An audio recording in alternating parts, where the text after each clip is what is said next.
Boa tarde a todas e a todos. Retornamos à segunda parte dos trabalhos do workshop de sustentabilidade da Justiça Federal. Esperamos que tenha dado tempo para aproveitar o intervalo do almoço. Informamos também que a tradução de Libras nessa sala virtual da plataforma Zoom pode ser habilitada por meio do ícone Interpretação e selecionar Linguagem Brasileira de Sinais. Para registro da frequência, está sendo disponibilizado um link no chat da sala virtual. Após as palestras, é importante dizer, teremos um momento dedicado a perguntas e respostas. Para tanto, deixe sua pergunta no chat. Assim, dando início à nossa programação, recebemos o Dr. Guilherme Luiz Susteras. Dr. Guilherme é graduado em Engenharia Elétrica pela Universidade de São Paulo, possui mestrado em Engenharia Elétrica pela mesma universidade, especialização em Economia pela London School of Economics e doutorado em Administração de Empresas pela Fundação Getúlio Vargas. Nessa palestra, o Dr. Guilherme abordará o seguinte tema: a adoção de novas tecnologias para a promoção da sustentabilidade e da eficiência energética. Com a palavra, Dr. Guilherme Susteras. Obrigado, boa tarde a todos e a todas. Um prazer estar aqui com vocês nessa tarde. Eu me sinto muito honrado pelo convite e espero poder contribuir com os debates de todos nessa tarde. Eu trouxe alguns slides, eles vão estar disponíveis para vocês para consulta posterior. A ideia é que, obviamente, a gente não vai esgotar o assunto, é provocá-los com alguns dos temas, algumas das tendências, e com isso apoiá-los nos processos de planejamento aí no Poder Judiciário. Então, sem mais delongas, eu vou aqui compartilhar minha tela para a gente iniciar a apresentação. E depois da apresentação, a gente fica aqui à disposição para tirar as dúvidas. Então, eu dividi a apresentação em três partes. Na primeira, eu quero falar um pouco sobre as tendências globais do uso de energias renováveis e por que isso tem acontecido, né? O que a gente percebe é que a gente vive hoje um círculo virtuoso. As pessoas, sejam elas do ponto de vista de cidadania ou de consumo, então cidadãos e consumidores, estão cada vez mais interessados e preocupados com os temas de sustentabilidade. E aí, eu consigo ouvir aí na cabeça de vocês a seguinte reflexão. Isso talvez seja verdade na Europa, mas no Brasil a gente não tem esta cultura. Pois aí é que vem a surpresa. Pesquisa recente saída do forno do Instituto Acatu, que, aliás, eu recomendo que conheçam, diz que, quando perguntados para os brasileiros se eles concordam que querem reduzir o impacto sobre o meio ambiente, se eles estão preocupados com questões de mudanças climáticas e que eles estão dispostos a mudar o seu estilo de vida para se tornar mais ambientemente agradável, os brasileiros têm um índice de resposta acima do que a média dos demais países em que as pessoas foram entrevistadas. E quando perguntados para essas mesmas pessoas como elas enxergam o papel de governo, empresas e ONGs no processo de ajuste para ações mais sustentáveis, a resposta é que elas veem as ONGs indo muito bem, as grandes empresas indo bem, mas o governo, de forma geral, poderes executivo, legislativo e judiciário, indo muito mal. Ou seja, o consumidor brasileiro acha que seus fornecedores estão indo bem, mas o cidadão brasileiro não acha que os seus representantes em todas as esferas de governo estejam indo tão bem quanto eles gostariam que fosse. E este fenômeno global das pessoas, consumidores e cidadãos, demandando maior interesse por temas de sustentabilidade, leva aos governos, aos representantes eleitos, responderem a esses anseios da sociedade e desenvolverem políticas públicas, por exemplo, a redução de metas de carbono. E aqui é interessante ver como há alguns anos a gente discutia que as grandes metas dos países eram metas de redução de emissões. E agora a gente já fala em que os países pretendem chegar à meta de emissões zero. Então, a ambição deixou de ser apenas a redução de emissões em relação ao patamar anterior para passar a ser emissões líquidas zero. Claro que, naturalmente, essas premissas são dos países mais desenvolvidos economicamente. Mas a tendência é que todos os países acabem seguindo essa mesma transição ou essa mesma trajetória, justamente em resposta aos anseios dos seus cidadãos. E se os cidadãos e consumidores exigem e os governos criam políticas, as empresas respondem desenvolvendo tecnologia para viabilizar o atingimento dessas novas restrições de emissões.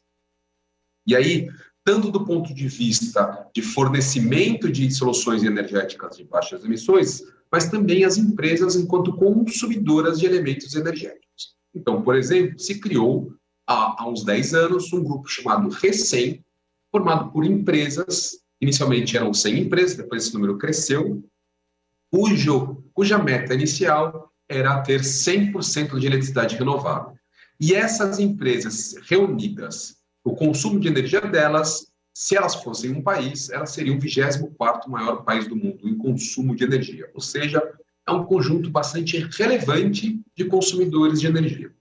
E perguntados por que eles queriam essa redução de emissões, os dois principais respostas deles são controle de emissões e responsabilidade social corporativa. Ou seja, eles estão respondendo às restrições governamentais, às políticas de emissões e às restrições sociais, às exigências dos seus clientes, dos seus consumidores. E isso funciona do ponto de vista macro, de grandes empresas, mas também está funcionando do ponto de vista micro.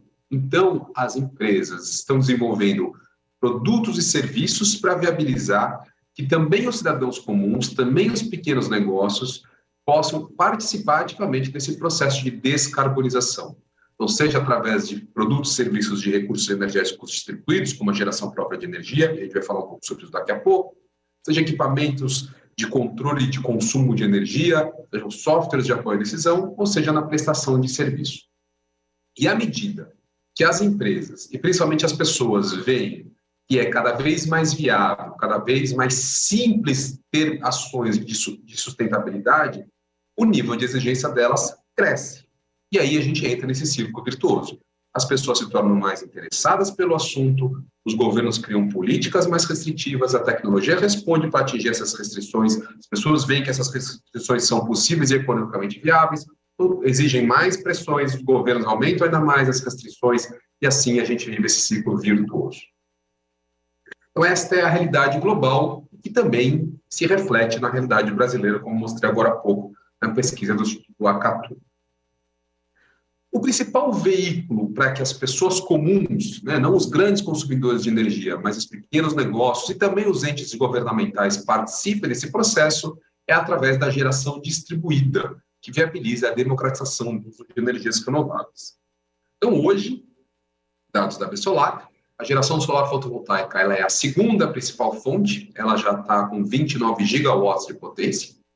Para ter uma referência, isso equivale a 2 Itaipus de potência de geração solar, sendo que desses 29, 21 giga são de geração própria, os pequenos sistemas dos nossos telhados, e 21 giga representa uma Itaipu e meia de painéis solares fotovoltaicos.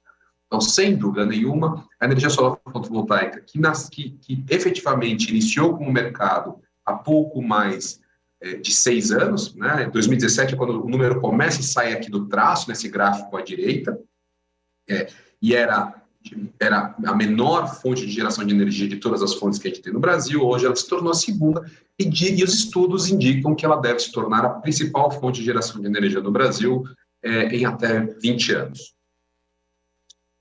E esse crescimento justamente ocorreu porque, historicamente, o mercado de energia era composto de pessoas, empresas, e especialmente os leilões governamentais de compra de energia de fontes hidrelétricas. Essa sempre é a tradição brasileira.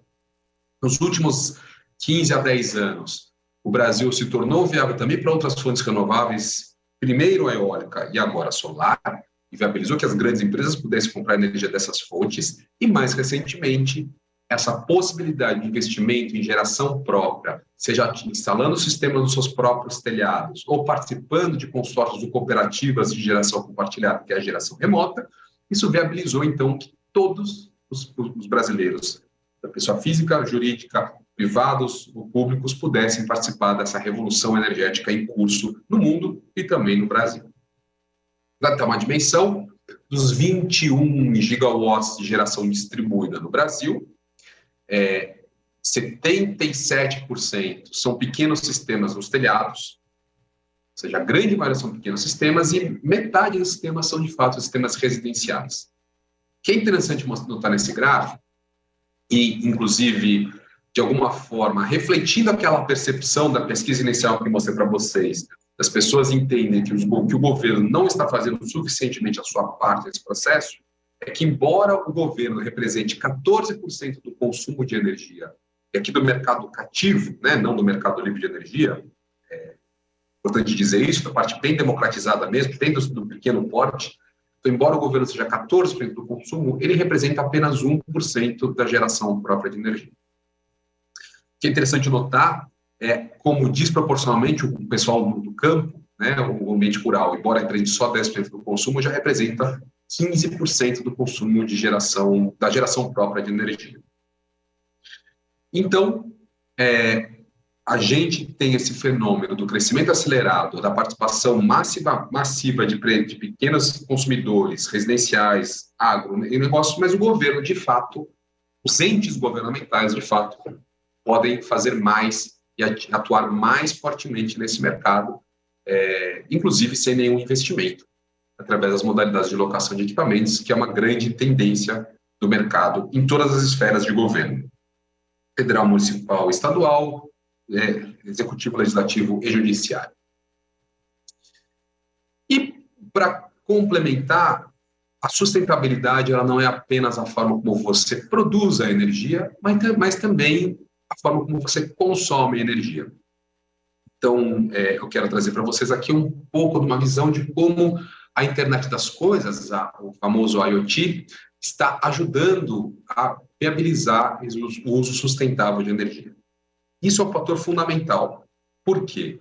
O primeiro passo para que as pessoas, as empresas, na verdade as empresas são formadas de pessoas, possam ter uma mudança de comportamento no seu uso de energia, essa é a revista do Instituto dos Engenheiros Eletricistas, é uma instituição americana, mas de alcance global. Tem esse artigo muito interessante, que ele diz que o primeiro passo é as pessoas entenderem, conhecerem como elas usam a energia. É muito pouco tangível a relação entre os equipamentos que a gente tem nas nossas casas, nas nossas empresas, enquanto de fato elas consomem energia. Historicamente, as pessoas associam economizar energia nas casas, nas empresas, com trocar as lâmpadas por lâmpadas mais econômicas, e isso foi um grande ganho nos últimos 10 anos. Mas, mais recentemente, a iluminação deixou de ser um aspecto importante e outros equipamentos, muitas vezes desconhecidos dos consumidores, passam a ter um papel importante no consumo de energia. Como um agravante, a gente só vai descobrir que consumiu mais energia do que deveria 45 dias depois do que esse consumo exagerado aconteceu. Porque você passa o mês consumindo essa energia, no final do mês a concessionária vai ler o seu relógio, o seu medidor, e depois de mais uns 10, 15 dias ela vai de fato emitir uma fatura. Então, é muito difícil fechar esse feedback entre onde você consumiu energia e por que a sua conta saltou de forma tão significativa, se você tem 45 dias de distância entre uma coisa e outra. E ainda que você descubra qual foi a causa raiz, obviamente está tarde demais para fazer alguma coisa a respeito, porque você, afinal de contas, já consumiu essa energia. Então, a resposta tecnológica, dado que a gente está falando aqui de tendências tecnológicas, é o uso de sensores, de medidores, de dispositivos associados com a internet das coisas que permitem que as pessoas monitorem, mensurem e ajustem o seu comportamento de consumo de energia em tempo real. E para não parecer uma coisa muito distante, vou trazer um caso real aqui da nossa empresa, em que a gente instala um sensor em um conjunto dos nossos clientes, permitindo que eles tenham acesso a aplicativos e aos relatórios de consumo detalhadamente, hora a hora, dia a dia, como eles consumiram e onde eles consumiram.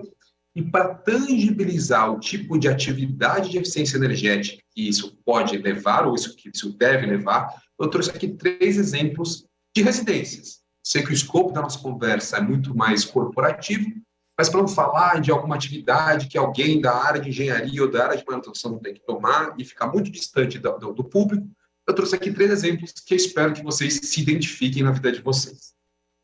Então, o primeiro exemplo é o famoso a situação das pessoas, especialmente no verão, que elas dormem com o ar-condicionado ligado e no meio da noite passam frio, né? Especialmente as pessoas, é muito comum também os casais brigarem, puxa edredom para cá, edredom para lá, um está com calor, outro está com frio, ou você dorme com calor e acorda com frio, porque ao longo da noite a temperatura vai caindo e o ar-condicionado se mantém estável.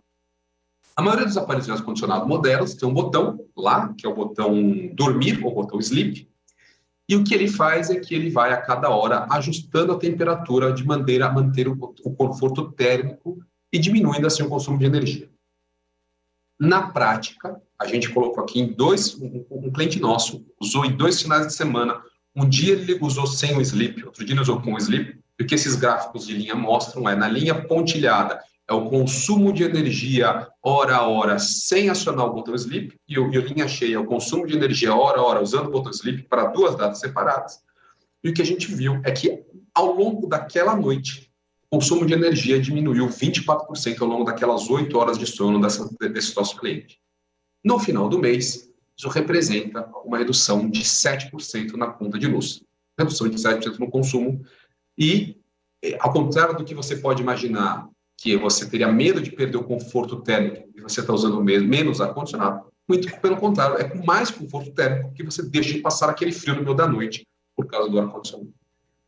É uma medida simples, não requer nenhum investimento adicional, exceto o uso de um instrumento que já está disponível na maior parte dos aparelhos de ar-condicionado. Mas esse comportamento só é possível quando a gente mostra que, para além do desconforto térmico, existe um ganho financeiro associado a isso.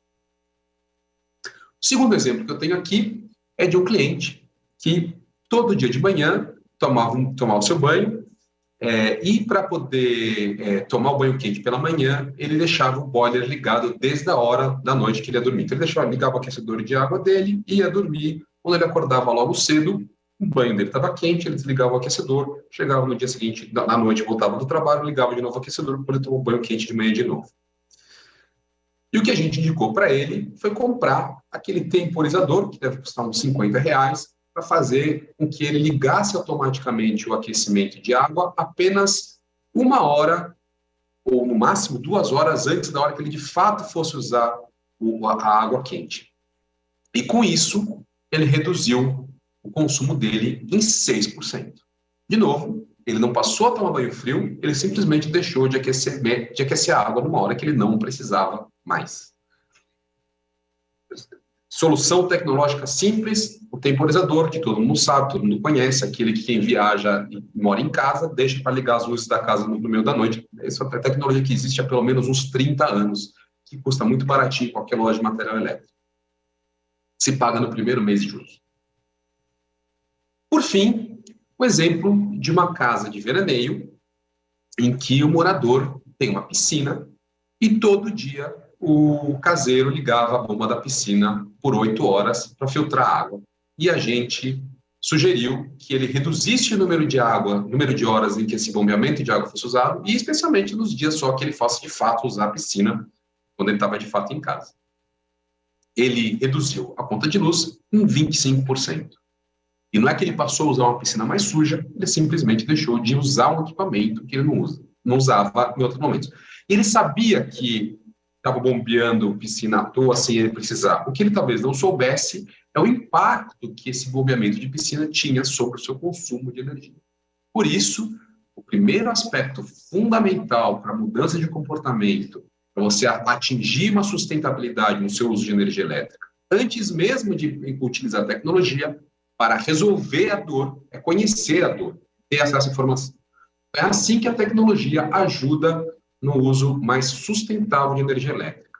É permitindo gerar energia de forma limpa, sustentável e mais barata, e permite que você conheça, monitore o seu consumo e ajuste o seu consumo de energia para ter uma atitude mais sustentável. Isso é aplicável em grandes corporações, em grandes entes governamentais, mas também em pequenos consumidores comerciais, residenciais, como eu demonstrei aqui para vocês.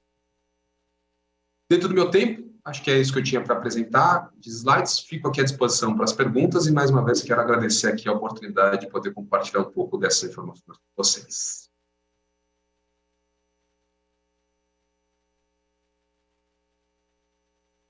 Agradecemos imensamente ao Dr. Guilherme por suas valiosas reflexões e contribuições ao debate sobre energia sustentável. Sua expertise é fundamental para a construção de um futuro justo e igualitário. Vamos agora compartilhar duas perguntas que foram nos colocadas. Tá? A primeira é a seguinte, doutor Guilherme. Considerando as diferentes formas de energia renovável e as tecnologias associadas a elas, essas que o senhor, entre várias, que o senhor também demonstrou, quais dessas o senhor vê como as mais promissoras ou estratégicas para o cenário energético brasileiro? E na mesma pergunta, como a administração pública, em termos regulatórios ou como cliente, pode incentivar e facilitar a adoção dessas tecnologias em larga escala para maximizar os benefícios da eficiência energética? Então, obrigado pela pergunta. Sem dúvida nenhuma, a forma de geração mais popular, democratizada e mais revolucionária nesse aspecto, do ponto de vista de indústria de energia, é a geração solar fotovoltaica, porque ela, de fato, pode ocorrer em qualquer lugar, especialmente junto de onde a energia é consumida. A usina eólica, ela precisa ser construída no topo da montanha, ou próximo do mar, onde tem vento. A hidrelétrica tem que ser construída onde tem um rio, onde tem água. A fotovoltaica, ela pode ser construída em qualquer lugar, inclusive em lugares com pouca radiação solar, como na Europa, que inclusive na Alemanha ou a Itália são países que têm muito mais geração solar fotovoltaica e muito menos de radiação solar do que o Brasil. Isso no curto prazo.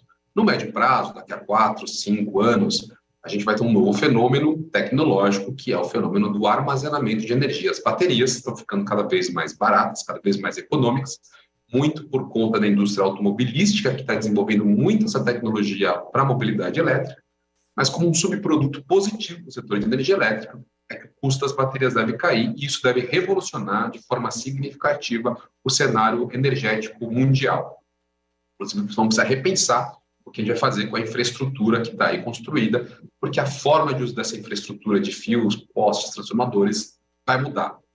Como vai mudar, ninguém sabe ainda, mas é fato que vai mudar em alguns anos.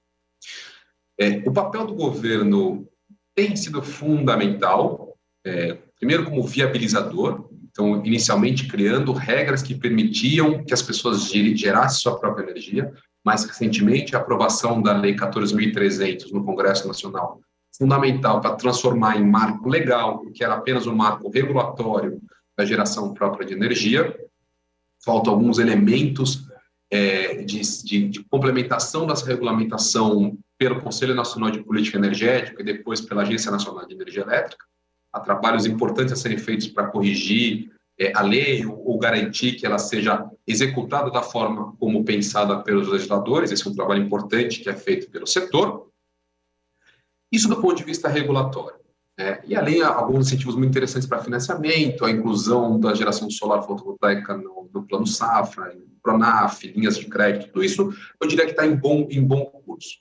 E do ponto de vista de governo como consumo, eu diria que é uma grande alavanca de controle de custo para os entes governamentais, como eu disse, de todas as esferas, municipal, estadual, federal, legislativo, executivo e judiciário. Já temos inúmeros casos de entes governamentais que compram energia solar fotovoltaica, seja instalando seus próprios sistemas fotovoltaicos, seja através da alocação de usinas, que é a geração remota que existe na regulamentação já desde 2016, e foi firmada em lei agora em 2022, na Lei 14.300, que permite, ao mesmo tempo, reduzir o custo da energia para os entes governamentais, e mais do que reduzir, controlar, porque você deixa de ser refém ou passageiro de um índice de reajuste definido pela agência reguladora e passa a conhecer exatamente quanto você gasta pela energia, porque agora você tem um contrato de longo prazo, e permite fazer a sua parte na sustentabilidade, reduzindo gases de efeito estufa, promovendo a postergação de investimentos, promovendo a redução do uso de termoelétricas caras e poluentes para o sistema comum.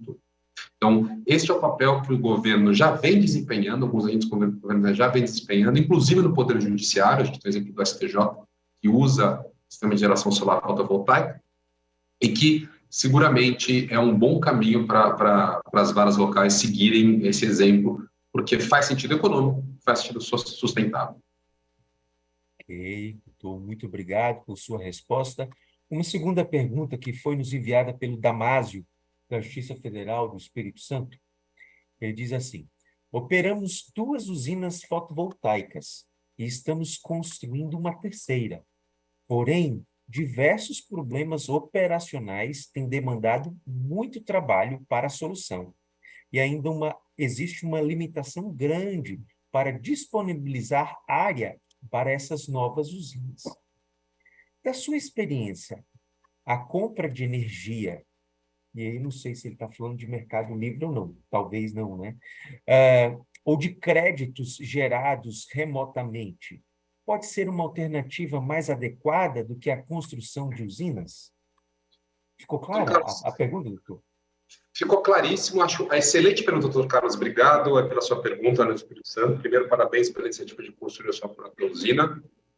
Sem dúvida nenhuma, o sistema de geração de energia, como qualquer equipamento, ele requer manutenção. Então, se você tem um aparelho de ar-condicionado na sua casa, normalmente você precisa que alguém vá lá e limpe os filtros, cuide do seu sistema. A mesma coisa para o sistema fotovoltaico. Eu diria que, do ponto de vista econômico, em havendo disponibilidade de espaço e em havendo disponibilidade de capital, a geração do próprio telhado ela é imbatível, porque ela traz o melhor retorno possível, mas o ideal é que, quando é feita essa operação, seja feito um contrato de operação e manutenção, junto com o contrato de compra do equipamento, para garantir que você vai ter uma equipe especializada olhando, porque, de fato, é um equipamento que precisa ser mantido. Então, é um aspecto importante nos editais, nos processos de contratação de equipamento. Além da compra, tem que ser feita uma visão especial sobre a manutenção. Agora, sem dúvida nenhuma, se não há espaço ou não há intenção de ter uma equipe de manutenção contratada ou não se quer ter essa dor de cabeça, sem dúvida nenhuma, a alternativa da questão de crédito de energia gerados remotos é uma solução ideal, porque ela fica uma coisa absolutamente transparente. O seu fornecedor vai ser responsável por toda a gestão do ativo operacional e vai te entregar os créditos de energia. Claro que, ao você colocar um agente intermediário no processo, esse agente precisa ser remunerado. Então, o retorno financeiro da alternativa da alocação de equipamentos ele é menor do que o retorno financeiro da construção da própria usina, mas, por outro lado, você normalmente não precisa de nenhum investimento inicial. Então, você tem um benefício imediato sem nenhum investimento inicial. Há vantagens e desvantagens. Ambas são ótimas opções, e justamente essa característica de disponibilidade de espaço, disponibilidade de capital e falta de vontade de ter mais uma dor de cabeça são fatores importantes para decidir entre uma opção e outra.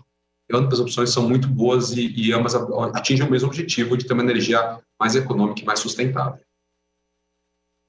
E uma última pergunta aqui, dado que nós temos ainda um tempo. Como o senhor acredita que o Brasil deve gerir o processo de transição da infraestrutura energética já existente no país, a fim de que não se abandone ou subutilize os ativos já dispostos no país, ao mesmo tempo que incentive o investimento em novas infraestruturas de energia renovável? Ou seja, será que vale a pena a gente investir e os ativos já estão dispostos, vamos subutilizá-los? Como é que o senhor vê essa questão aí? Nós temos uma oportunidade de liderar o processo global de transição energética. Eu acho que a chave do sucesso, doutor Rogério, é a gente enxergar os ativos existentes como uma chave, um diferencial positivo e não como uma barreira para a transição. O que o Brasil tem de forma única em relação ao resto do mundo é a complementaridade da matriz, em especial a existência de uma matriz hídrica muito grande, com grande capacidade de armazenamento de energia. Enquanto a maioria dos países do mundo tem uma grande dificuldade em migrar para uma matriz 100% renovável, porque não venta o tempo todo, não tem sol o tempo todo, então, tradicionalmente, os países precisam ter complementariedade com gás natural, com carvão, para poder complementar a geração de energia na ausência de vento e na ausência de sol. No Brasil, quando a gente tem momentos com excesso de vento ou excesso de sol, a gente pode usar esse excesso de energia para armazenar essa energia nos nossos reservatórios plurianuais das usinas hidrelétricas construídas nas décadas passadas.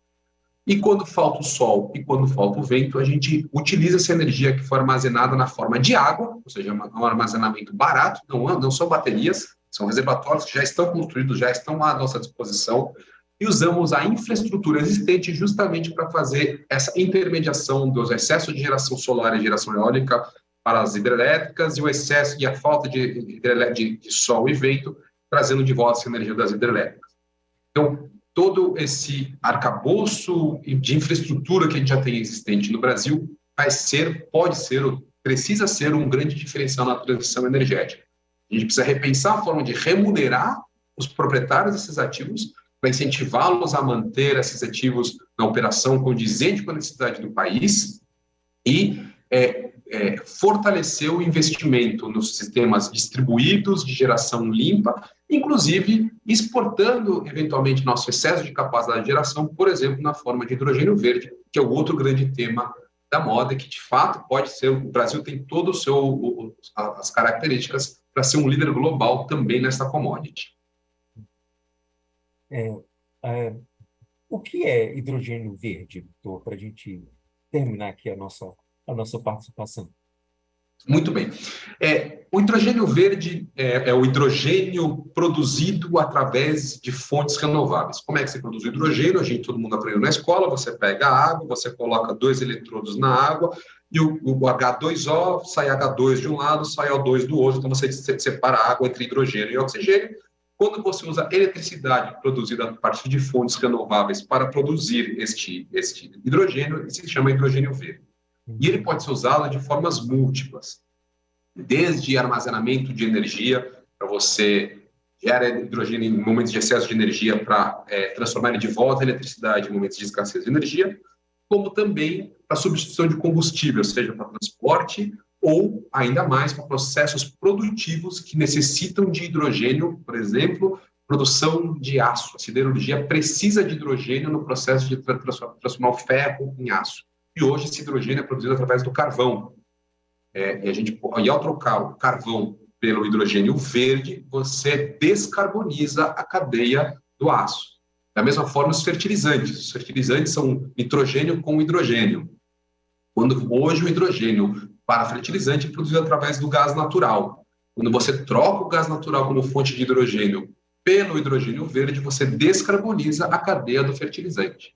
Então, você tem uma série de aplicações industriais em que o hidrogênio verde é o único mecanismo de descarbonização dessas cadeias. E aí você pode, já que transmitir energia elétrica a longas distâncias não é economicamente viável, transformar essa energia em hidrogênio e transportar o hidrogênio é muito mais economicamente, ou então transformar em amônia, que é uma forma de transportar hidrogênio verde, com isso você consegue descarbonizar cadeias produtivas globais. Doutor Guilherme, foi um prazer ouvir as suas respostas e, baseado no seu expertise, eu acredito que todos nós aprendemos bastante. E, em nome do Conselho da Justiça Federal, gostaria de agradecer ao senhor por compartilhar esse conhecimento e a sua experiência no que se refere às novas tecnologias para promover a sustentabilidade e a eficiência energética. Foi um verdadeiro privilégio ouvir as suas reflexões. Meu muito obrigado. Eu que agradeço, mais uma vez, uma honra, um prazer estar aqui com vocês. Doutor Rogério, sempre contem comigo no que precisar nesse assunto. Uma boa tarde a todos e boa continuidade de evento para todos. Mais uma vez, obrigado, doutor. Agora, passamos para a 6ª palestra do dia. Será apresentada pela senhora Viviane Mafsoni, especialista em Direito Público, membro do Instituto Nacional da Contratação Pública. Doutora Viviane Possui vasta experiência na área de compras públicas e atualmente atua como chefe do Serviço de Compras Centralizadas da Empresa Brasileira de Serviços Hospitalares, vinculada ao Ministério da Educação. A palestra intitula-se O Poder da Centralização: Como as compras centralizadas podem corroborar para a eficiência, a inovação e a economia na Justiça Federal. Com a palavra, a doutora Viviane Matson. Olá, tudo bem? Boa tarde a todos. Vou iniciar com a minha audiodescrição, que me foi solicitada. Tenho pele clara, cabelos claros, também levemente ruivos, na altura um pouco abaixo do ombro, olhos claros também. Estou vestindo uma camiseta azul marinho e um blazer branco. Ao meu fundo visual, eu tenho uma parede laranja com 2 quadros também em tons alaranjados. E, bom, estou aqui para falar com vocês um pouquinho sobre compras centralizadas.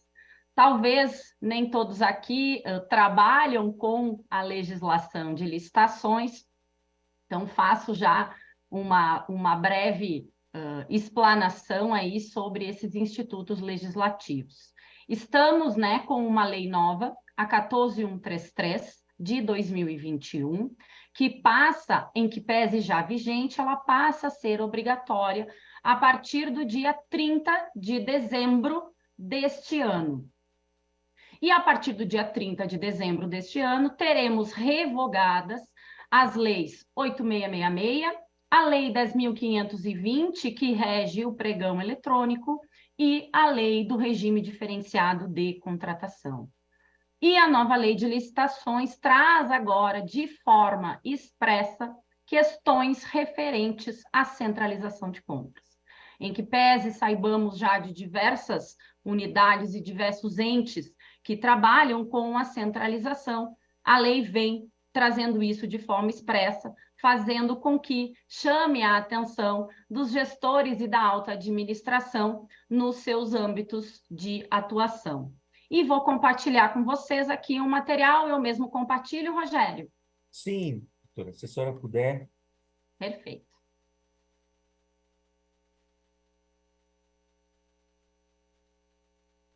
Vocês estão vendo o meu modo de apresentação? Sim, estamos. Bom, vamos lá. E para a gente iniciar essa conversa, fica mais fácil explicar um pouquinho alguns modelos de experiência de centralização de compras que nós temos vigentes no país. Um deles, o estado do Rio Grande do Sul, a qual eu sou originária, eu sou analista de políticas públicas e projetos do governo do estado do Rio Grande do Sul e atuo com centralização de compras desde 2010, ou seja, esse ano, outubro desse ano, eu completo 13 anos de serviço público e os 13 anos sempre atuando com centralização de compras. O Estado do Rio Grande do Sul, o governo do Estado do Rio Grande do Sul, Poder Executivo, tem uma central de compras que já tem processos de centralização de aquisições de material de expediente já desde 1979. Então, já somos uma estrutura extremamente consolidada. Em 2012, nos transformamos numa subsecretaria, junto à Secretaria de Planejamento do Estado, e a atuação do governo do Estado do Rio Grande do Sul na centralização é onde nós chamaríamos de fase externa do procedimento. O Estado do Rio Grande do Sul conduz os procedimentos licitatórios e as compras diretas. Além disso, por ter uma estrutura, nós também fazemos a catalogação de itens e a pesquisa de preço. Mas o termo de referência, ele vem das secretarias de Estado, das autarquias e fundações, até porque o Estado do Rio Grande do Sul centraliza toda a compra de bem, toda a contratação de serviço, obras, serviço de engenharia, concessões de rodovia, todos os objetos. E, para isso, As unidades demandantes enviam o seu termo de referência, o processo é conduzido pela central, que também faz a gestão de atas, mas a partir do momento que o procedimento licitatório é homologado, ele vai para as secretarias, autarquias e fundações firmarem os seus contratos. A gestão contratual acontece no órgão. A central de compras do Ministério, né, da Gestão, agora Ministério da Gestão e Inovação, já desde 2012, quando o Ministério do Planejamento também instituiu uma central de compras. E ela tem trabalhado com a fase do planejamento de forma centralizada, com a execução da fase externa do procedimento e também com a gestão de atas e contratos. O Estado de Minas Gerais também tem trabalhado com a centralização, já um decreto de 2016 criou essa estrutura e é dividido basicamente em 3 superintendências que estão em fase de implantação. Uma superintendência de planejamento de compra, ou seja, eles centralizam o planejamento. Uma superintendência do procedimento licitatório, que centraliza o procedimento, e uma superintendência de gestão da contratação e das atas de registro. A EBSER, que é uma estatal hoje, né, regida pela Lei 13.303, que não será revogada com a nova lei de licitações, porque as estatais têm um regimento normativo próprio de licitações e contratos, também centraliza compras, em que a gente faz as 3 fases do processo de forma centralizada. Centralizamos aquisições para 41 hospitais universitários federais no país, localizados nos mais diversos estados. E também uma forma de centralização que a gente pode citar como exemplo é o Consórcio Brasil Central, que trabalha com a centralização de procedimentos, atuando junto aos estados de Mato Grosso do Sul, Distrito Federal, Goiás, Tocantins, Roraima e Maranhão. Esses estados já têm se unido a partir do consórcio para compras centralizadas, também agindo nesses 3 processos: planejamento, procedimento licitatório e também o procedimento de gestão de contratos e atas. Mas, bom, falando da nova lei, como eu iniciei lá e dizendo que ela trouxe agora de forma normatizada numa lei geral de licitações e contratos, que, como vocês podem ver, já vários entes e unidades trabalhavam nessa organização administrativa e também nos seus regulamentos de licitação sobre essas competências de centralizar. A Lei 14.133 traz importantes fundamentos aí para serem utilizados pela gestão na ideia de centralização de compra, que é já composto lá nas sessões referentes à fase preparatória, que o artigo 19 deixa muito claro essa necessidade de observância de centralização de compras, quando ele diz que os órgãos da administração com competências regulamentares relativas às atividades de administração de materiais, de obras e serviços e de licitações e contratos deverão instituir instrumentos que permitam, preferencialmente, a centralização dos procedimentos de aquisição e contratação de bens e serviços. E mais, ainda nas disposições finais da norma, chamando a atenção aos entes de que eles poderão instituir centrais de compras com o objetivo de realizar compras em grande escala, para atender a diversos órgãos e entidades sob sua competência e atingir as finalidades da lei. O parágrafo único traz também uma indicação de que, no caso de municípios com até 10.000 habitantes, serão também preferencialmente constituídos consórcios públicos para a realização das atividades previstas no caput. Talvez algum de vocês, como eu disse, que não trabalham com essa área de compras, devem estar se perguntando, mas eu só posso fazer compra centralizada a partir de uma instituição de uma central de compras? Não necessariamente. São 2 coisas diferentes e mais à frente eu vou explicar para vocês. E aqui eu trago a Lei dos Consórcios, a 11.107 de 2005, né, que fixou regras sobre esses consórcios públicos, tendo ele personalidade jurídica própria, de direito público ou direito privado, com autonomia administrativa, financeira e orçamentária. Em inclusive de pessoal, estrutura e orçamento. E o artigo 3º traz as condições, os objetivos que podem ser observados dentro desses consórcios e, como eu já falei para vocês, do próprio BRC. A prestação de serviços, inclusive de assistência técnica, a execução de obras e o fornecimento de bens à administração direta ou indireta dos entes consorciados. E também o compartilhamento ou uso em comum de instrumentos e equipamentos, inclusive de gestão, de manutenção, de informática, de pessoal técnico e de procedimentos de licitação e de admissão de pessoal. Mas, bom, o que é a compra centralizada? Compras centralizadas é quando eu conduzo processos de contratação por um único agente de compras, ou seja, por uma única unidade de compras, por uma única unidade responsável. E quando eu beneficio mais de uma organização. Grandes órgãos que têm estruturas descentralizadas no país e nos estados podem estar fazendo compras centralizadas com uma estrutura que vierem a definir. E não necessariamente essa estrutura precisa se constituir em uma central de compras. E daí aqui a diferença, o conceito de central de compras. É uma estrutura especializada em estratégia e inteligência em aquisições, responsáveis por estudar categoria de compras, ou seja, as divisões dos objetos de compra, e propor modelos de contratação mais eficientes. É um pensar de forma centralizada, é uma execução de forma centralizada, especializando essas equipes e dando suporte para que esses instrumentos sejam conduzidos, para que esses processos de compra sejam conduzidos da melhor forma possível. Mas mais à frente também vou passar algumas questões para vocês. E bom, para a gente entender um pouquinho mais, falando sobre o macroprocesso de compra e que vocês vão conseguir associar o que eu trouxe lá na frente quando eu exemplificava as estruturas de centralização que nós já tínhamos no país.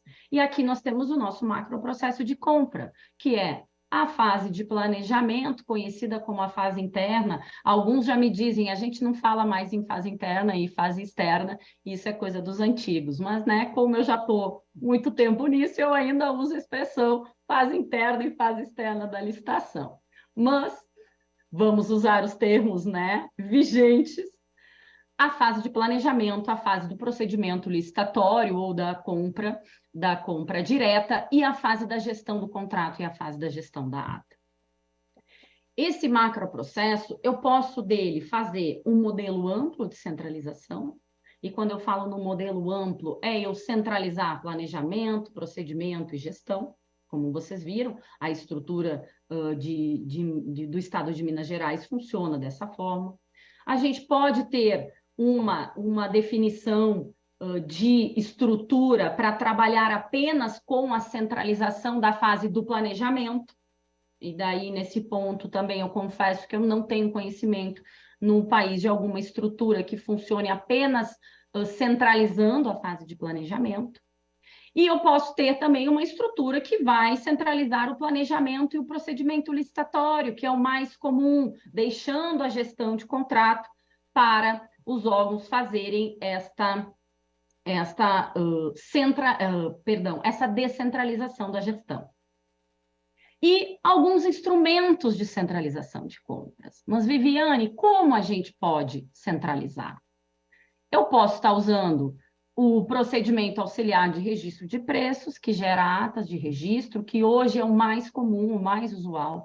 As compras que a gente faz na IBSER, praticamente 95% delas são compras de registro de preços, em que as unidades que eu atendo enquanto central, ou mesmo que não seja central, que eu defina fazer uma compra centralizada, eu vou abrir uma intenção de registro de preço para que essas unidades e órgãos possam fazer a sua previsão de quantidade em relação ao termo de referência que eu deixei disponível ali. Por exemplo, vou comprar material de expediente. Então, eu vou ter uma lista de material de expediente, condições desse termo de referência, vou deixar isso disponível para os órgãos, para as unidades descentralizadas, para que elas façam as suas previsões de consumo. A partir disso, a gente tem um edital de pregão de registro de preços e depois a firmatura de ata, e esses participantes poderão fazer as suas aquisições. Mais uma vez, sendo feito por uma central de compras ou sendo feito por um órgão que tenha essa capacidade de gestão, porque isso também é muito importante, de absorver essas demandas de planejamento de gestão da ata. A Compra Nacional, que também é um instituto que vem conceituado até no próprio novo decreto de registro de preços, que é o 11.462, se eu não me engano, de 2023. E a Compra Nacional é uma compra que, de uma certa forma, por exemplo, uma unidade, o Ministério, como é muito comum no Ministério da Justiça, repassa verbas para os estados para que eles façam aquisições a partir de compras nacionais, que podem ser feitas por ata de registro de preço nacional, e eles recebem esse recurso para fazer a sua compra. Também eu posso fazer um contrato normal, ou seja, um pregão eletrônico normal para uma contratação geral com execução centralizada. Exemplo, a EBSER faz uma compra, ela tem um recurso, ao invés de ela repassar esse recurso aos hospitais, ela faz a compra de forma centralizada, ela faz o pagamento de forma centralizada e as entregas são feitas na ponta.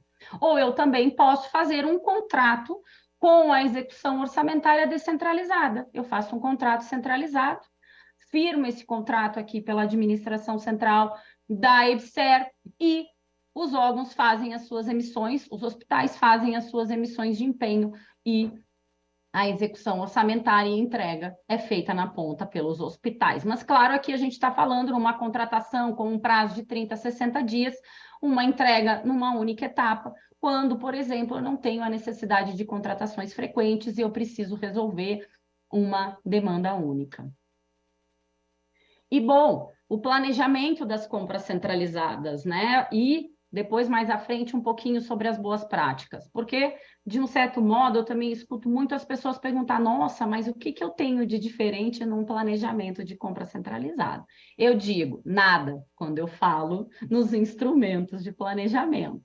Mas o pensar da compra centralizada, em cada um deles, merece atenção. E isso vale muito para o âmbito de atuação. Município ou municípios dentro de um mesmo estado se consociarem, municípios dentro de uma mesma região se consociarem para compra centralizada, eles vão ter um tipo de visão nesse planejamento, atender um tipo de determinado público numa região menor. Se eu tenho uma centralização, por exemplo, num estado, de unidades descentralizadas em diversos municípios do estado, eu preciso pensar o planejamento da compra com essa cabeça, ao atingimento também da possibilidade do mercado local, a quantidade de demanda que eu tenho, a extensão territorial que eu tenho e como eu devo me comportar e avaliar o meu mercado. E mais ainda, quando eu falo numa empresa como a IBSER, que é uma estatal, ou algum órgão de abrangência nacional, o nosso pensar tem que ser muito mais macro em relação ao atendimento de todas as regiões no país. Mas esse dever de planejar, e aqui eu trago, exemplificando, né, o artigo 18 da nova lei de licitações, da 14.133, traz uma necessidade, um dever de planejar. E para isso eu tenho os seguintes instrumentos: um plano de contratação anual. Então, vocês pensam no que eu estou falando, nessas abrangências, na quantidade de unidades, no tamanho do meu órgão.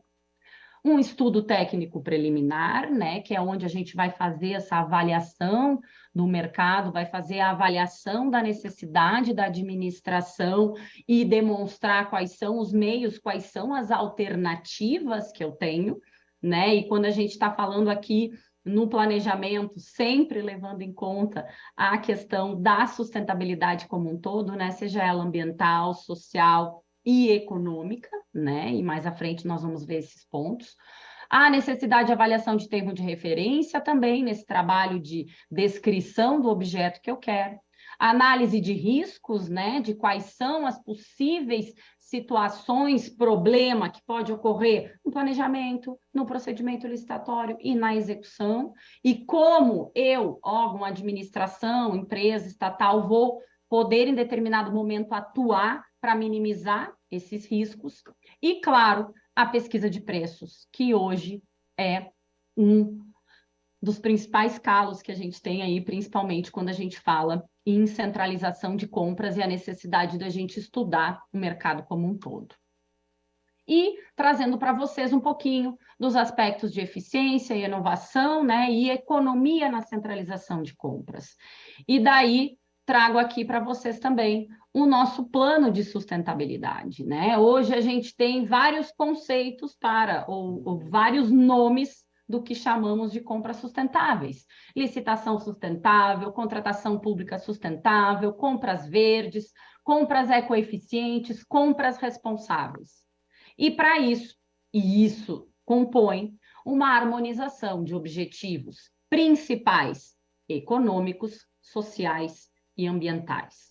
A geração de benefícios à sociedade e à economia e reduzir danos ao ambiente natural.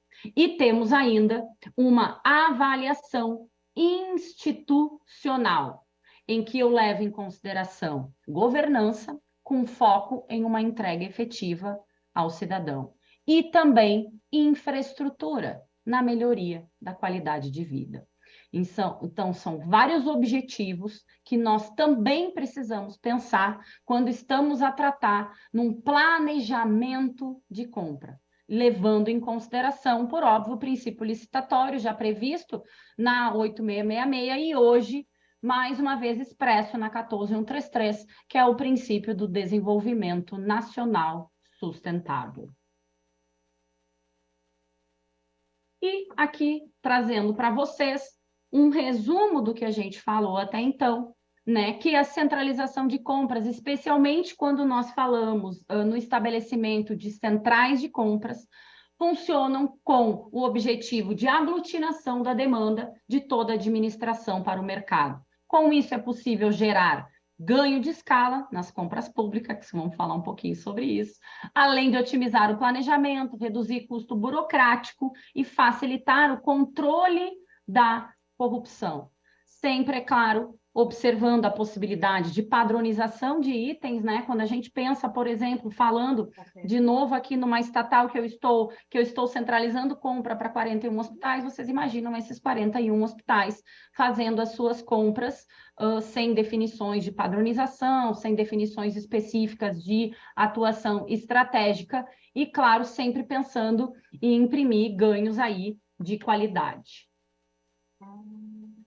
E daí aqui eu trago para vocês provocações no sentido da gente pensar um pouco sobre a compra centralizada, seja ela executada por uma central, como eu disse para vocês, ou seja ela tratada por algum órgão ou unidade que vai aglutinar demandas. Primeiro, o custo de implementação.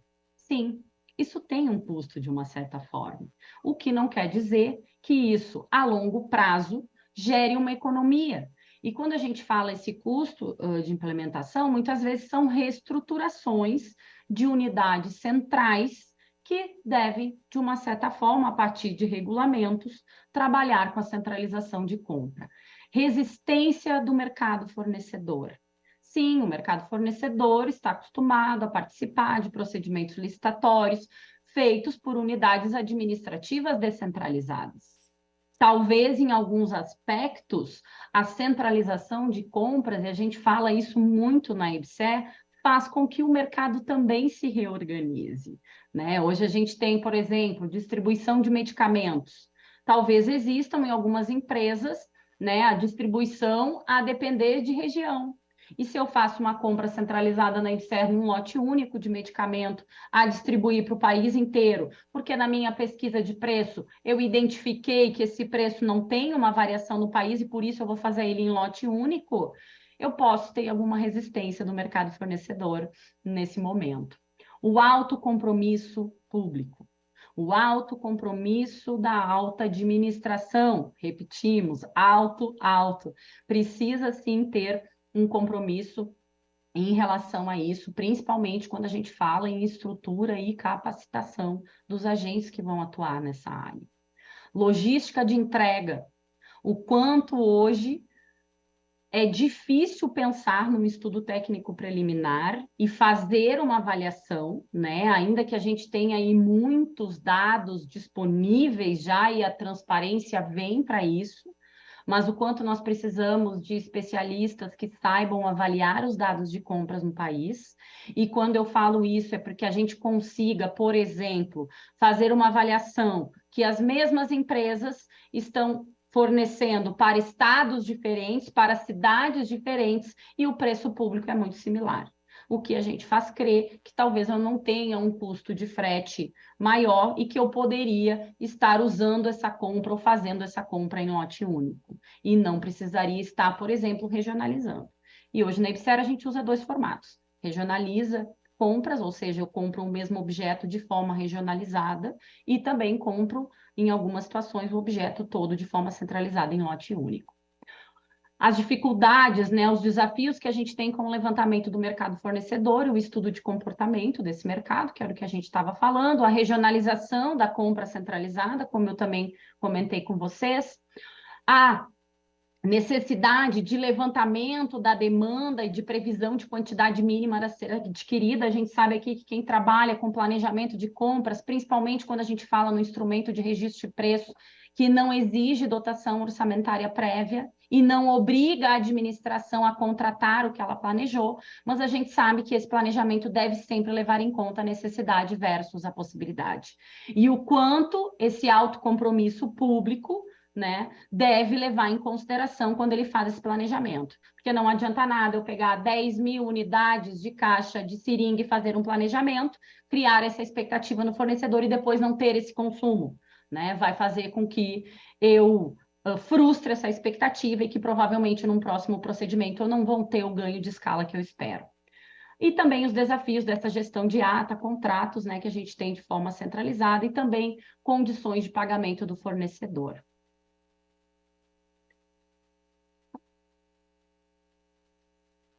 E alguns benefícios dessa centralização de compras, que é importante também. Ganhos econômicos e administrativos, e daí eu não falo só em economia de escala, que é comprar muita quantidade e conseguir reduzir o preço, que nem sempre vai ser a principal estratégia e deve ser levado em consideração totalmente para uma centralização de compras, mas sim eu ter ganhos econômicos com estrutura e pessoal, inclusive.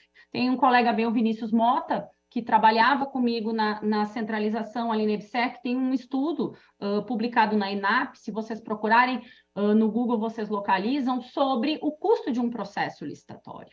E ele varia de 25 a 30 mil reais.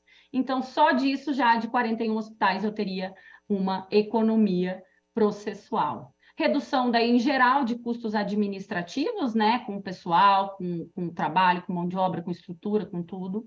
A padronização de bens, né, que é um benefício, a criação de instituição de catálogos eletrônicos em que eu padronizo esses bens e toda a minha estrutura vai se utilizar dessa mesma padronização, de atos e documentos também, que é muito importante. Especialização e profissionalização do comprador público, né, como eu já falei para vocês que isso é muito importante. A mensuração do desempenho de compras, né, que hoje é muito difícil a gente verificar estruturas que fazem avaliação dos seus processos de compra, até mesmo para poder justificar uma centralização ou não justificar uma centralização de compras.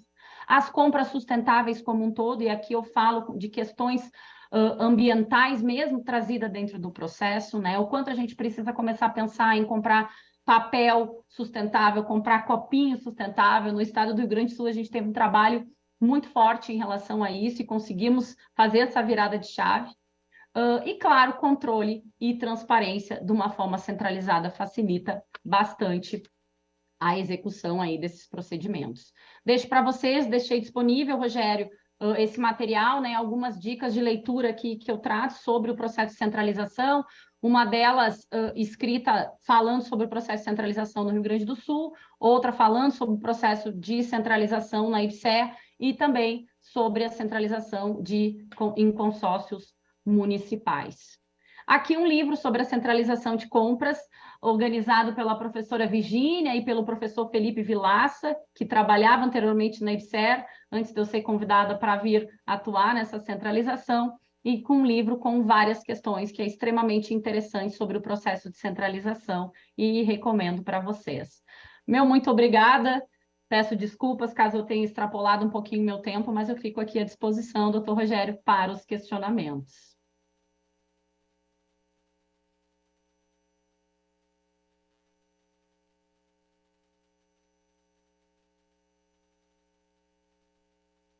Não estou lhe ouvindo. Doutora, peço desculpas pela questão técnica. Agradecemos imensamente a senhora por suas valiosas reflexões e contribuições ao debate sobre compras centralizadas. Quero compartilhar aqui duas perguntas que foram enviadas. A primeira, acredito que já tenha sido respondida pela senhora durante sua explanação, mas vamos registrar aqui a participação do Damásio, da Justiça Federal do Espírito Santo. Ele pergunta: como é controlado o orçamento dos órgãos beneficiários das compras centralizadas? E qual o CNPJ que consta nas compras?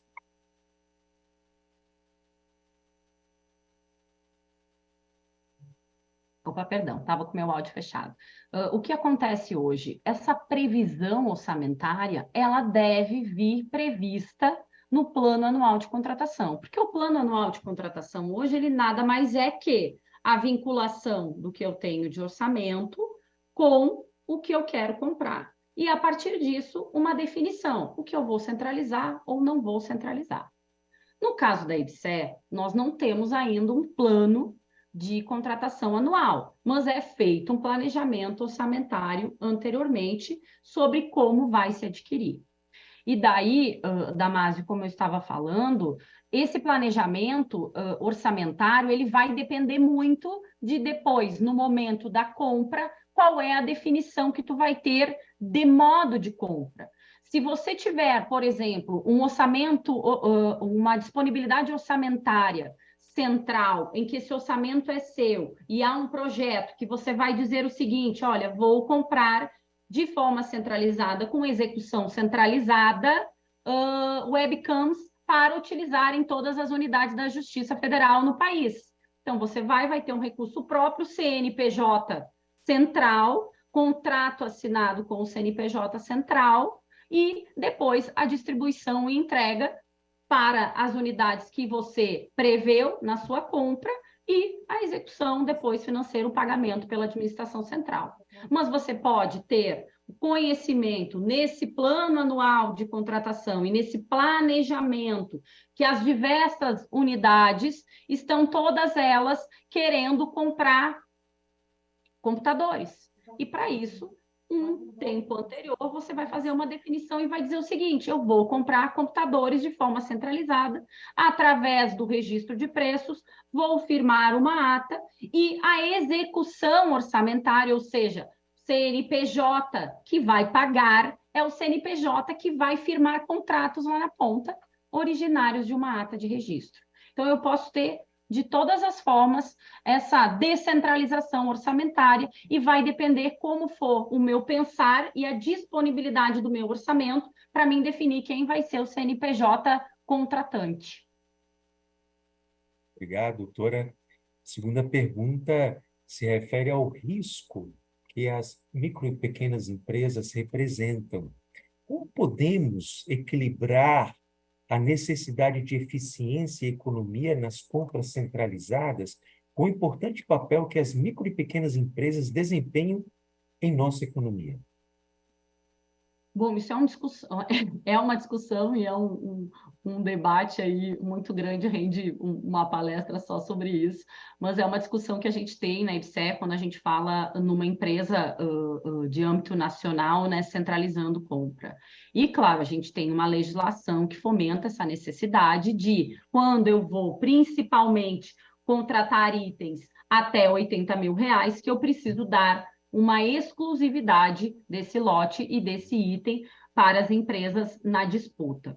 E nós fizemos um estudo no ano passado, a depender do mercado, nesse caso, se eu não me engano, foi do mercado de medicamentos, e a gente identificou, por exemplo, que não tinha participação de empresas, né, de microempresas e empresas de pequeno porte, e que também não haviam empresas em grande número em cada uma das regiões apta ao fornecimento de medicamento para os hospitais.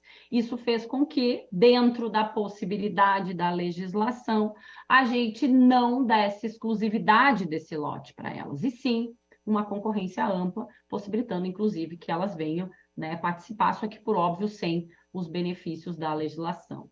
Mas, mais uma vez, isso vem da necessidade de fazer uma avaliação no estudo técnico preliminar, onde a gente precisa analisar e conhecer o nosso mercado. Em contrapartida, a gente também tem uma possibilidade de centralização em que eu vou regionalizar o meu objeto, seja no estado, ou seja num consórcio de municípios, em que eu vou definir o seguinte: olha, o mercado é muito amplo para esse objeto, então eu não vou comprar ele num item único, num lote único para entrega em todos os locais, eu vou regionalizar essa minha compra. Eu centralizo num único procedimento, né, no aspecto prático, e eu divido esse meu item a depender do município, a depender do estado, a depender de regiões. E a gente também faz isso na EBSERH. A gente tem um desenho, um estudo de regionalização, conforme o porte dos nossos hospitais e localidade, e desenhamos o país em 4 regiões. Então, a gente também faz compras de forma regionalizada, que possibilita uma quantidade menor, lotes também, com valor até 80 mil de exclusividade, podendo daí, sim, beneficiar e pensar aí na microempresa, que sim tem a ver com a nossa sustentabilidade aí social e até mesmo econômica. Excelente, doutora. Muito obrigado por sua resposta. E, em nome do Conselho da Justiça Federal, gostaria de agradecer mais uma vez à senhora por compartilhar seu conhecimento e experiência conosco sobre o papel da centralização das compras públicas e como ela pode contribuir para a eficiência, a inovação e a economia da Justiça Federal.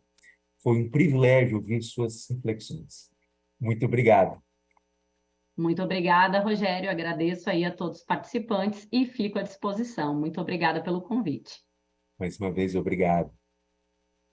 Senhoras e senhores, chegamos à última palestra do dia, que será conduzida pela professora doutora Cristina Souza. A doutora Cristina Souza é a idealizadora da inteligência artificial Glória, focada em combater a violência de gênero por meio da mineração de dados. Ela é coordenadora da pós-graduação em biotecnologia da Universidade de Brasília e professora do Instituto de Ciências Biológicas da mesma universidade. A palestra da doutora Cristina intitula-se O uso de novas tecnologias para impulsionar a justiça social e as ações afirmativas na Justiça Federal. Com a palavra, a doutora Cristina Souza. Prazer enorme, eu me sinto muito, muito, muito honrada em estar aqui essa tarde com vocês. Estava ouvindo antes a explanação da Viviane, achei interessantíssimo. Não sou da área de direito, mas trabalho com inteligência artificial pensando em justiça.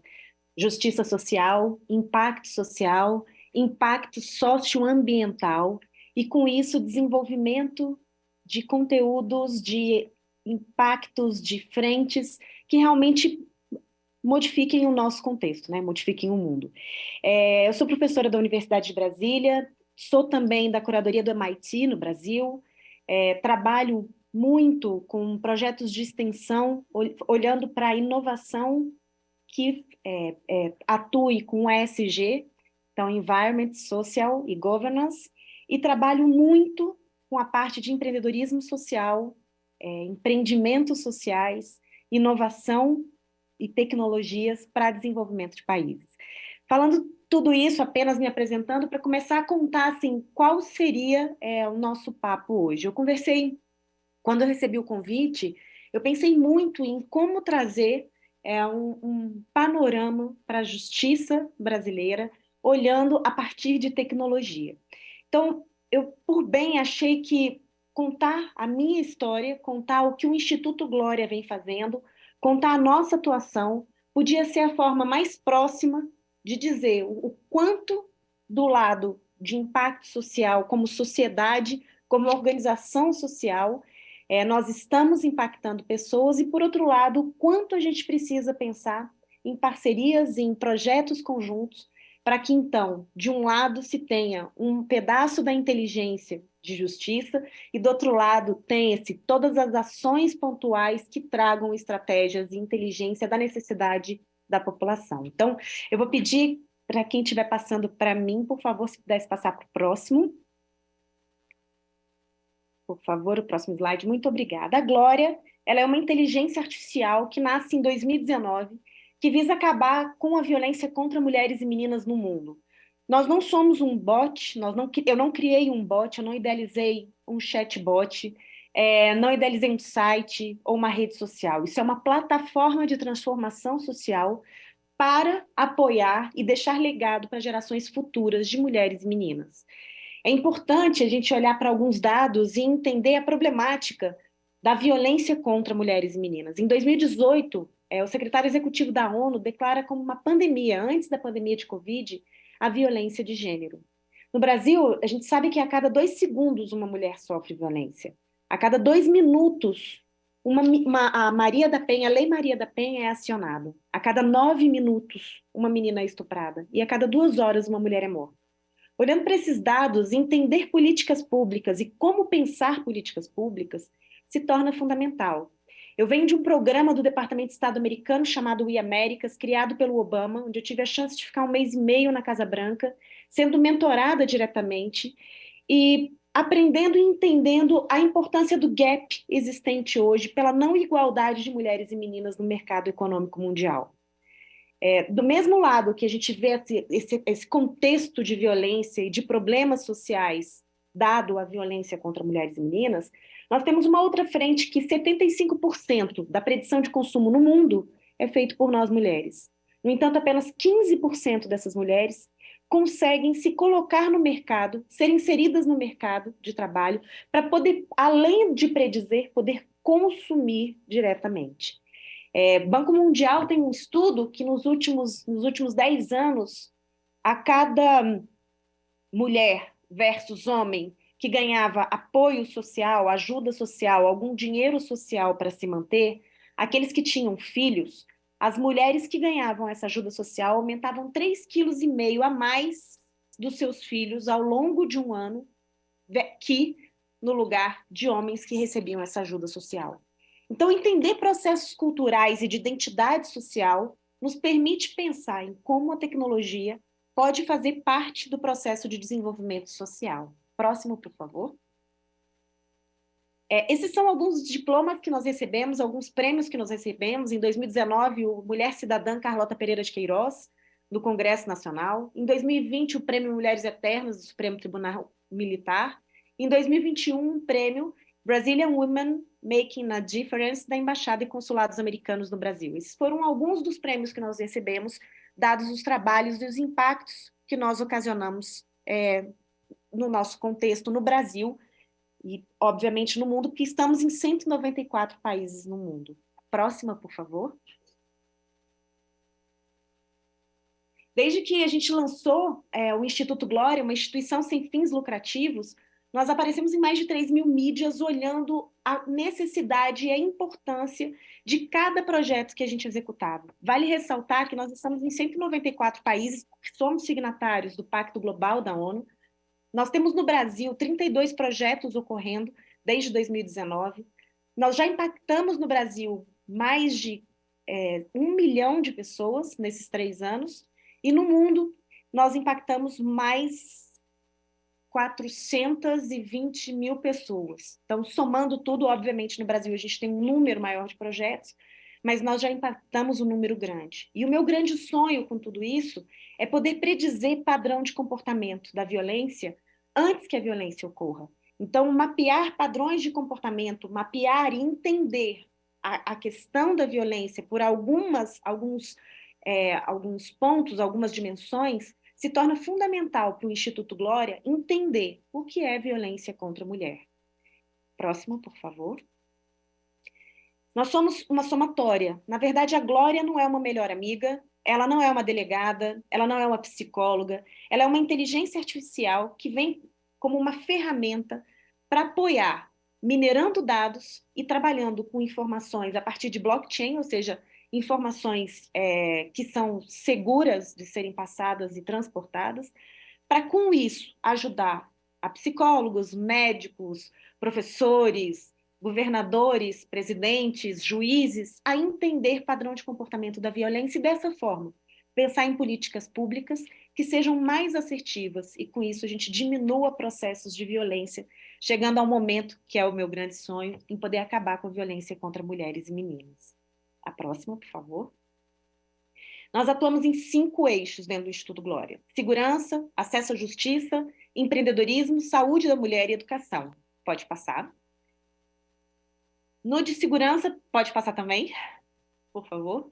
Nós temos alguns projetos, um deles que eu vou contar aqui apenas para vocês conhecerem. A gente trabalhou com a Microsoft Mundial para trabalhar o projeto Relatos. Relatos a gente criou um algoritmo para machine learning, para ensinar a máquina sobre violência de gênero. Então, hoje, a partir de relatos feitos por mulheres, meninas, homens, filhos de mulheres que sofreram violência, ou maridos, enfim, nós conseguimos entender a problemática, a localização, o mapa de calor, e a partir disso, ensinar para a máquina, ensinar para a robozinha o que é violência. E quando uma mulher entra e conversa com a Glória e diz que está com um roxo no braço, ela entende que aquilo não é um roxo porque está pintado. Ela entende que aquilo é um sinal de violência. Então, começar a ensinar a máquina para que, de verdade, a gente possa transformar aquilo que é humanamente impossível, que é estar em todos os lugares combatendo padrões de violência, e dessa forma transformar isso na máquina, uma inteligência artificial do bem, para escalonar aquilo que o humano pode fazer. Próximo, por favor. Esse é o casulo, onde ficam os totens da Glória internamente, e mulheres podem entrar e conversar e falar com a Glória, e dessa forma conversar com a inteligência artificial, entendendo o que é assédio, o que é abuso, o que é uma relação abusiva, estou numa relação, faço o quê? Aconteceu isso, vou primeiro para o hospital, vou primeiro para uma delegacia, ou seja, o que fazer. Próximo, por favor. Na verdade, o que a gente faz é coletar histórias compartilhadas pelas próprias pessoas, transcrever os relatos, entender a partir disso o significado dessas mensagens, analisar esses dados e, a partir de então, ter o que hoje é a maior riqueza de um país, que é a história contada. São dados esses que são estruturados para pensar políticas públicas, elaboração de políticas públicas assertivas para cada contexto. Próximo, por favor. No acesso à justiça, pode passar para o próximo, nós criamos uma plataforma onde mulheres que são juízas, advogadas, promotoras, procuradoras, ajudam de maneira voluntária a toda a parte que vem do direito de massa, ou seja, informativo, para atuar apoiando, dando suporte a mulheres e meninas que buscam, a partir da Glória, o que fazer. Né? Hoje a gente sabe que 98% da violência, os relatos vêm ou da delegacia de polícia, então um boletim policial, ou de um hospital, de um boletim médico. Nos 2 casos, esses boletins, esses formulários, precisam ser escritos por um agente, seja esse da polícia, ou um enfermeiro, ou uma enfermeira, ou um médico, e isso gera viés, porque não é a própria vítima contando sobre o que ela passou. Ela precisa contar, e dessa forma a gente começar a pensar leis e questões que realmente nos apoiem. O Brasil tem em torno de 150 mil leis, onde, olhando diretamente para as leis focadas em mulheres e meninas, nós temos em torno de 40 a 50 leis. Por que isso? Porque por muito tempo nós tivemos homens pensando nisso, nós não tínhamos a representatividade de mulheres dizendo quais eram as suas necessidades. Então, começar também a montar grupos de atuações que nós temos, que vou até contar, passando aqui rápido para vocês, de atuação, isso gera e leva ao entendimento do que é a violência e se ela pode ser entendida e compreendida antes do ato da violência. Próximo, por favor.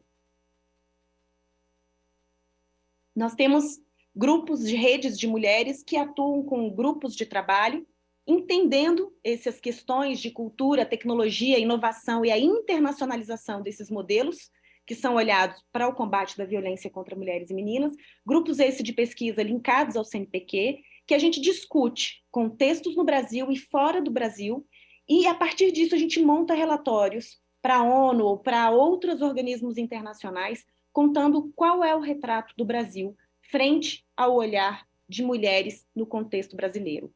Próximo, por favor.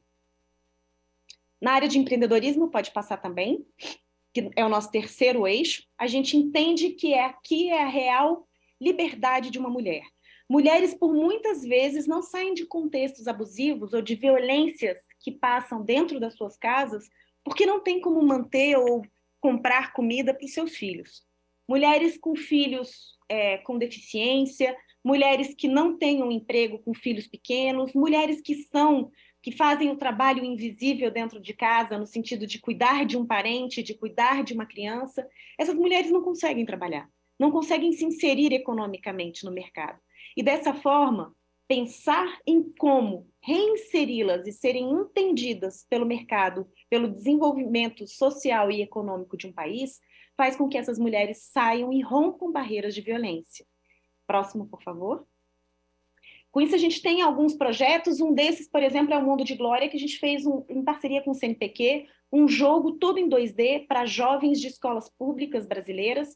Hoje a gente tem uma parceria com o CONIF, então são mais de 100 mil estudantes que, através desse jogo em 2D, eles aprendem sobre inovação, empreendedorismo, responsabilidade social, olhando justamente para uma Agenda 2030 e como, com ODS, como com Objetivos de Desenvolvimento Sustentável, eles podem trazer soluções para dentro dos seus contextos, das suas realidades. Próximo, por favor. A gente tem um relatório mundial que a gente faz para a ONU Mulheres. Em 2020 nós fizemos, 2021 também, onde a gente levantou, neste caso, a questão da violência versus Covid, a época do Covid.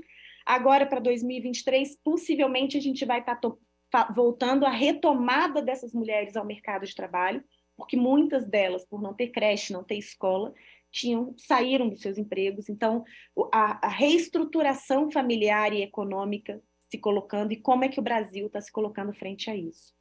Próximo, por favor. Na área de saúde da mulher, pode passar também. A gente criou, logo que o Covid começou, uma rede chamada Convida, que é uma parceria com outros 2 projetos, outras 2 ONGs, onde a gente fez uma plataforma de teleatendimento para mulheres e meninas em contextos de abrigamento.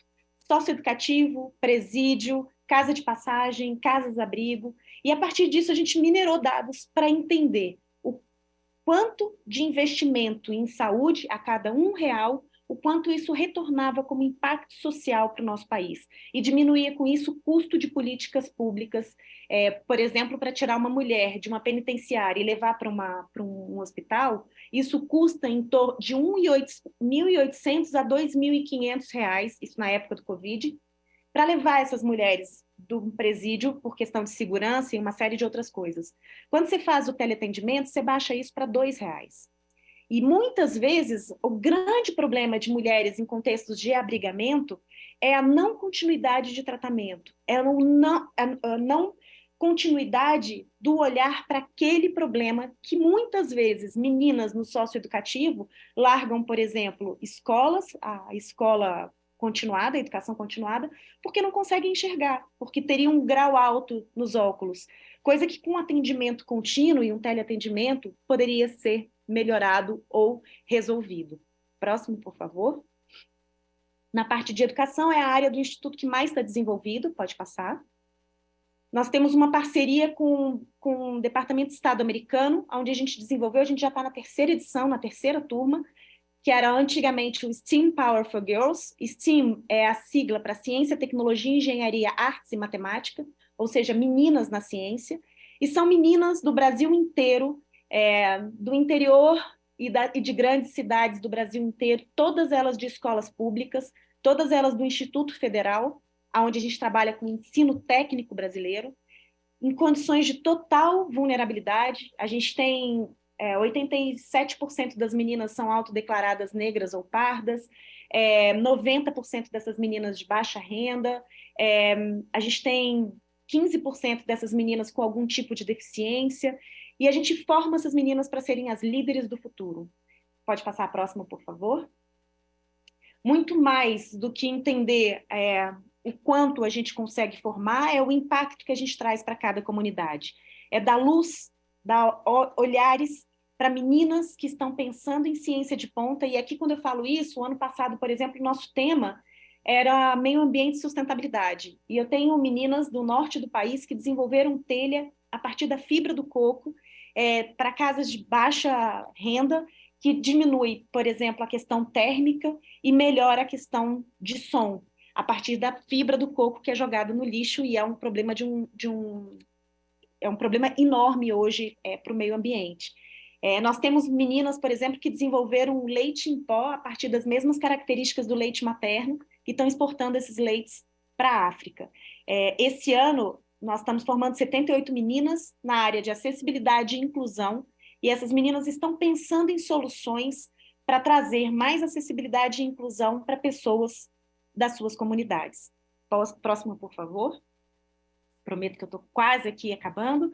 Os jovens embaixadores são meninas de segundo grau, de 14 a 18 anos, que são embaixadoras da Glória e que vão para as escolas públicas contarem as suas histórias, falar sobre a violência, falar sobre o que é abuso, falar sobre o que é assédio. Eu acredito de verdade, por ser professora mais ainda, que a educação salva. É a única coisa que salva. Nós precisamos, no período de pandemia, reaprender a lavar as mãos, todos nós. E a mesma coisa acontece no dia a dia. O quanto a gente precisa aprender o que eu permito no meu corpo ou não. O quanto as nossas meninas precisam entender que elas podem estar em qualquer lugar. O quanto representatividade significa para que meninas entendam que elas também são capazes. Então, nesse projeto, a gente, além de construir histórias em quadrinhos para as escolas públicas, a gente faz ações comunitárias, vai para essas escolas, para ensinar o que realmente é a igualdade. E que isso não é nada que não seja dado, isso é um direito do ser humano. E isso é sim buscar a igualdade, não a equidade. Porque nós, mulheres ou homens, nós temos os mesmos direitos, a saúde, a educação, a acesso. Então, dessa forma, entender como um direito humano a igualdade de gênero precisa ser entendido desde a juventude. Próximo, por favor. Quem ganha com o Instituto, né? Hoje a gente tem grandes parceiros, como a IBM Mundial, Microsoft Mundial, Rock in Rio, Artplan, Demarest, Pinheiro Neto, Taiwil. A gente tem grandes empresas que acreditam na causa. Sozinho ninguém faz nada grandioso. Nenhum grande projeto é feito apenas por uma cabeça. A gente precisa, sim, dar voz a tantas pessoas e usar o microfone para isso, para que dessa forma empresas ganhem, tendo novos parceiros, tendo pessoas para contratarem, entenderem a importância da igualdade, geração de riquezas e aproveitamentos. Isso tudo a igualdade é capaz de trazer. As mulheres ganham na questão do acesso, da educação, de oportunidades. A gente tem, por exemplo, um projeto de microcrédito com a Prefeitura de Recife, onde a gente está trabalhando com 20 mil mulheres de baixa renda para microcrédito. Está sendo acelerado pela Bloomberg Filantropia. A gente tem outros projetos, por exemplo, em parceria com organismos internacionais, como com a UNOPS, da ONU, e a gente trabalha com mulheres que foram vítimas de escalpelamento no norte do país. Então, entender processos e contextos é a única forma de gerar garantia de direitos. E isso, eu acho que é a maior resposta, é o melhor output para a parte de justiça, seja ela nacional, seja ela mundial. Mas enquanto a gente não entender e não tivermos garantia dos nossos direitos, e não entendermos e não tivermos acesso à informação, nós ainda estaremos fadados a morrer apenas pelo fato de termos nascido mulheres. E a sociedade, por óbvio, geração contínua de inovação. Hoje o Instituto Glória, que é uma ONG, está se transformando no ICT, no Instituto de Ciência e Tecnologia, porque nós fazemos pesquisa de ponta. Nós desenvolvemos a primeira machine learning para violência de gênero no mundo. Nós desenvolvemos algumas patentes hoje que estão no Instituto em prol da sociedade. Então, é muito mais do que pensar em mudança. É pensar em adaptação, em adaptabilidade, em continuidade, em perenidade de direitos humanos. Próximo, por favor. Essa sou eu, e sou uma professora, trabalho no Instituto Glória, sou idealizadora, eu que criei a Glória, criei por uma demanda enorme minha. A ONU diz que a cada 3 mulheres, 2 já sofreram violência no mundo. Eu costumo trucar isso. Eu acho que a cada 3 mulheres, as 3 já sofreram algum tipo de violência. Isso não é diferente comigo, mesmo sendo uma mulher branca, hétero, com condições financeiras, com 2 mestrados, com 2 doutorados, com 3 pós-docs. Preferi, ao invés de chorar, vender lenços. E com isso criei uma inteligência artificial que vinha justamente para fazer aquilo que humanamente era impossível. Tocar toda e qualquer mulher que precisasse de ajuda, passando por violência, ou que ainda pudesse ser uma futura mulher que viesse a sofrer violência. Então, trabalho muito com o MIT, com a NASA Space, sou palestrante em área de ESG, trabalho muito com a inteligência artificial, olhando para indicadores, e acredito de verdade que direitos são para todos, e os direitos são iguais para todos nós. Próximo, por favor. Esses aqui são alguns dos diplomas que eu já ganhei no mundo, e eu costumo dizer que para cada diploma desse, durante 5 minutos eu brindo, eu festejo, mas as outras 23 horas e 55 minutos eu trabalho muito, porque cada projeto que eu fecho, cada projeto que eu idealizo, cada parceria que eu fecho, ela não pode dar errado, porque do outro lado tem mulheres que podem ser mortas. Então, de verdade, quando eu chamo um time para começar um novo projeto, foi assim quando a gente fez Rock in Rio, foi assim quando a gente agora vai fazer The Town, estamos fechando agora também na praia, então na área de entretenimento, mas quando a gente vai para uma escola pública, quando a gente vai para dentro do Hospital da Criança aqui em Brasília, a gente tem um projeto enorme com mais de 8.000 mães. Para cada projeto que eu entro, eu entendo de verdade que é 1% de inspiração, mas é 99% de transpiração. É muito trabalho para entender de verdade aonde nós nos perdemos como sociedade. Mas eu acredito de verdade que para cada um que não acredite que a igualdade seja a única forma de termos diversidade, e a diversidade é a única forma de se trabalhar a inovação, tem tantos outros que tenham ideias brilhantes e que façam do nosso país. E, por exemplo, eu parabenizo muito o judiciário brasileiro. É uma das áreas mais inovadoras da administração pública brasileira. Eu tenho o prazer enorme de ser filha de um pesquisador que estuda o judiciário há muitos anos, é uma referência enorme em estudos na área do judiciário, e eu entendo o quanto vocês estão além de tudo que nós ainda podemos chegar. Então, vocês estão na administração pública numa ponta enorme, mas a barra é muito alta, porque quando a gente está com uma barra lá em cima, significa que a gente não pode parar, porque o próximo dia tem que ser mais inovador. Próxima, e eu estou bem acabando, prometo. E aí eu gostaria de fechar com uma frase de um psicólogo, Jung, que, na verdade, um dos maiores, né? É o que eu digo para minha equipe todos os dias. Conheça todas as teorias, domine todas as técnicas. Mas ao tocar uma alma humana, a gente precisa ser apenas outra alma humana. A gente precisa entender que por todos os processos, que por todos os sistemas, que todas as tecnologias, tudo isso é possível. Se do outro lado, quem estiver programando, quem estiver codando, quem estiver analisando, entenda que do outro lado tem alguém que está sofrendo, seja a vítima, seja o agressor, ou seja a terceira pessoa que está presenciando a violência. Eu acho que tem mais uma. Eu agradeço muito, agradeço o convite, agradeço estar aqui, me honra muito ter a oportunidade de falar sobre o projeto do Instituto Glória. Eu costumo dizer que a Glória ela não é minha, ela é nossa. Isso é uma causa, eu sou funcionária pública, então eu não tenho ganho nenhum, por óbvio, e isso me encanta, porque é o maior centro de pesquisa e desenvolvimento dos meus alunos, de projetos, de pessoas e de comunidades. E costumo dizer que talvez o meu trabalho seja para um dia chegar no céu e ter uma casa de frente para o mar lá no céu, ou de frente para a nuvem, mas eu acredito de verdade que nós podemos nos ressignificar como sociedade humana. Essas são algumas. Eu sou a Glória, são as redes sociais todas que nós temos. O site tem o Glória Institute, mas tem eusouagloria.com.br. E o meu pessoal é Cristina Castro, para quem quiser fazer contato. Eu agradeço muito o apoio, a conversa e estar aqui com vocês nessa tarde. Muito obrigada. Doutora Glória, é com grande Eu sou alegria. Cristina. Não confunde a lógico. criatura com o criador, menino. Doutora Cristina, peço perdão, eu fiquei muito Não tem problema. empolgado com sua apresentação, e não só eu, mas todas as pessoas que estão aqui participando, várias mensagens parabenizando o seu trabalho, parabenizando as iniciativas que estão sendo desenvolvidas pelo Instituto Glória, não é?